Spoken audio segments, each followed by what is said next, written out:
नमस्कार, तेज हरियाणा पर आप सभी का स्वागत है। इस वक्त की पूरे प्रदेश से जुड़ी एक बड़ी अपडेट आपको दे रहे हैं। आखिर 3 बिलों के जो कृषि बिल हैं उनके विरोध को लेकर किसानों ने एक बार फिर से बड़ा ऐलान किया है।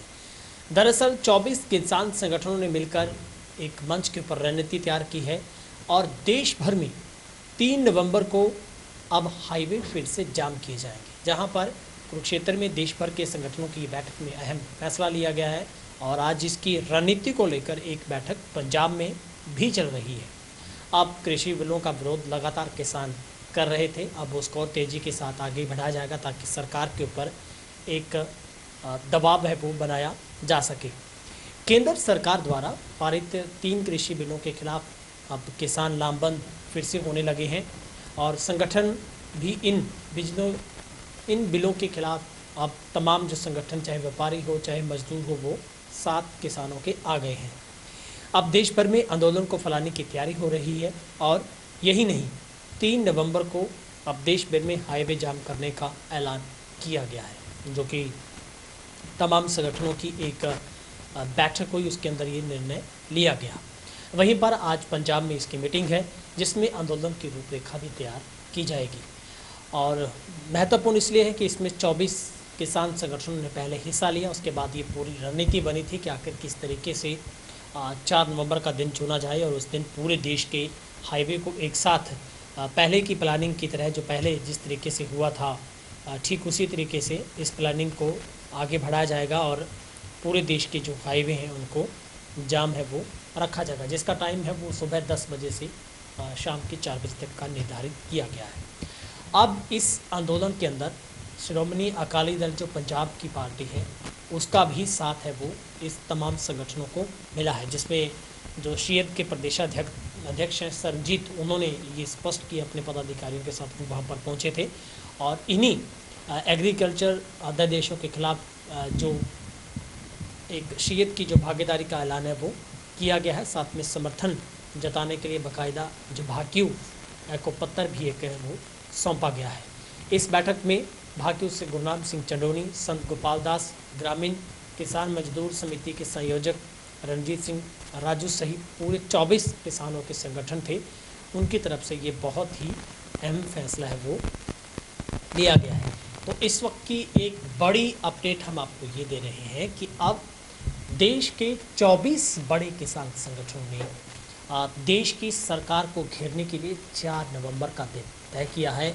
निश्चित तौर पर किसानों के लिए सबसे बड़ी चुनौती यही 3 अध्यादेश हैं, जिनमें सरकार स्पष्ट तौर पर ये किसानों को पक्का फौरी तौर पर नहीं दे पा रही है कि सरकार किसानों की हर फसल को एमएसपी पर निर्धारित खरीदेगी। बस किसान की लड़ाई इतनी सी है कि जो मिनिमम सपोर्ट प्राइस है उसको इस बिल के अंदर लिख दिया जाए कि किसान की फसल चाहे वो देश के किसी भी कोने में बेचे, किसी को भी बेचे, मुनाफा तो उसे मिलना ही चाहिए, मगर एक रेट तय होना चाहिए किसान की फसल का, चाहे वो नरमे की फसल है, गवार की फसल है, कपास की फसल है, मूंग की फसल है, गेहूं की फसल है, चाहे कोई भी फसल हो, अगर किसान उसके ऊपर मेहनत करता है तो उसका एक वाजिब दाम होना चाहिए।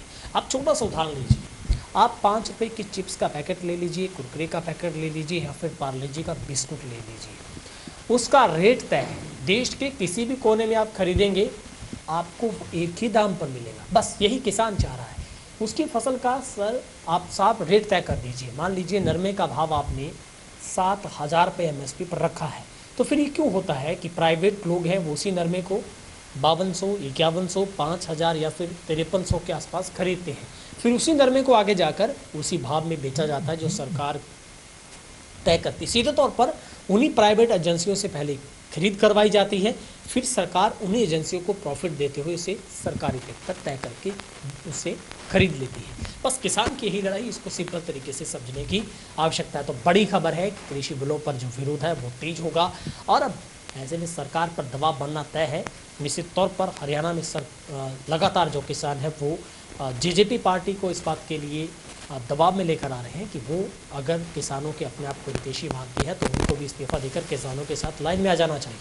मगर इन सब के बीच में अभी भी संघर्ष जारी है। लगातार हरियाणा के सिरसा में किसान अपना आंदोलन तेज करते हुए धरने प्रदर्शन पर हैं। पहले हाईवे जाम किया गया था, फिर बिना शर्त तमाम किसानों को पुलिस को छोड़ना पड़ा और अब एक जगह निर्धारित की गई जहां से प्रदर्शन जारी है। और वहीं से योगेंद्र यादव का यह बयान है कि अब पूरे देश की जो एक दिशा है वो इसी सिरसा से तय होगी। सिरसा से ही धरने प्रदर्शन की शुरुआत है वो की गई है। मगर अब बड़ी बात है कि इसी 3 नवंबर को अब देश भर में जो किसान है वो 10 बजे से 4 बजे तक शायद तमाम जो हाईवे उनको जाम करेंगे। तो बड़ी सबसे बड़ी सरकार के लिए चुनौती है कि क्या सरकार किसानों के आगे झुकेगी, इन 3 अध्यादेशों में कोई बदलाव लेकर आएगी या फिर इन्हें वापस ले लेगी, ये बहुत बड़े सवाल है। लेकिन 3 तारीख का इंतज़ार है जब किसान एक बैनर के तले आकर सरकार को मजबूर करेंगे और वाकई में लड़ाई हकों की है। आपका बहुत बहुत शुक्रिया। आप तेजी रहने को लगातार सपोर्ट करते रहें, यूट्यूब पर सब्सक्राइब करते रहें, फेसबुक पर लाइक करें, फॉलो करें। बहुत बहुत शुक्रिया।